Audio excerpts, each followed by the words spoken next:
Sara Hoxha ka qenë e ftuar mëngjesin e sotëm në një intervistë televizive ku foli për eksperiencën e saj aktuale në Dancing with the Stars.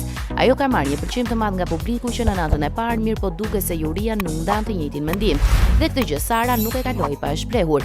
Ne në fakt u mërzitëm të premten, jo se mendonim se kishim koreografin shumë të mirë. Të gjithë që e shikonin thonin do të vlerësoheni, kur nuk morëm shumë pikë u mërzitëm pak. Ajo u pyet gjithashtu edhe nëse ka pasur ndonjë koment të çuditshëm që ka lexuar gjatë kësaj kohe, që është bërë pjesë e Dancing with the Stars, ku Sara veçoi njërin. Ti me siguri ke diçka me Gigi, balerinin e saj, ishte diçka absurde. Këto komente kanë ardhur pasi Sara është parë shpeshherë në shoqërinë e balerinit të saj.